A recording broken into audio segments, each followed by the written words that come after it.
In a town renowned for its scholars, there lived an old Zen master named Haru.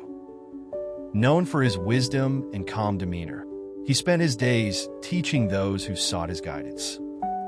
Many came to his humble home, hoping to learn the secrets of enlightenment, but few stayed long enough to grasp his teachings. One day, a wealthy and accomplished professor arrived, his reputation for intellect and achievement preceding him. The professor bowed before the master and said, "Master Haru, I have studied the scriptures of many faiths and have attained great knowledge. I have come to learn the path to enlightenment from you." Master Haru welcomed him inside and invited him to sit.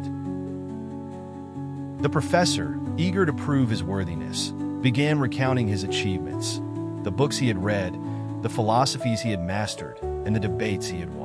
His words flowed endlessly, like water spilling from a full jar. After some time, Haru smiled and said, "You must be thirsty from your journey. Let me pour you some tea." He brought out 2 cups and a teapot. The professor nodded politely, continuing his monologue as Haru poured. The master filled the professor's cup, but instead of stopping when the cup was full, he continued pouring. Tea overflowed, spilling onto the table and the floor. "Master, stop!" the professor exclaimed. "The cup is already full. No more tea can fit in it." Haru set down the teapot and looked at the professor with a serene expression. "And so it is with you," he said. "Your mind is like this cup, so full of your own knowledge that there is no room for anything new. To learn, you must first empty your cup." The professor fell silent, the weight of the master's words sinking in. For the first time, he realized that his pride and assumptions had been blinding him to true understanding. He bowed deeply and said, "Master, I see now that I have come here with the wrong heart. Please teach me how to empty my cup." Haru nodded and gestured for the professor to follow him outside. He led him to the garden, where autumn leaves had blanketed the ground. Handing the professor a broom, Haru said, "Start by sweeping this path. Focus only on the task. Let go of everything else." Though surprised, the professor obeyed. At first, his thoughts raced with questions. What does sweeping have to do with enlightenment?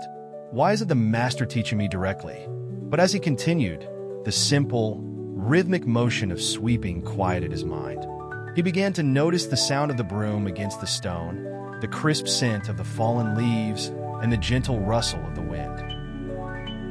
Over time, the professor returned to the temple daily, performing tasks like sweeping, fetching water, and tending to the garden. Through these acts, he learned to still his restless mind and let go of his need to control and analyze.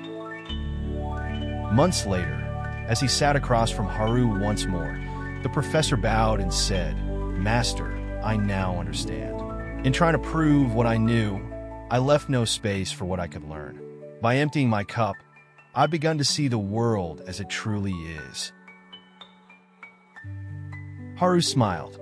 The journey to enlightenment is not about gaining more knowledge, but about unlearning what binds you.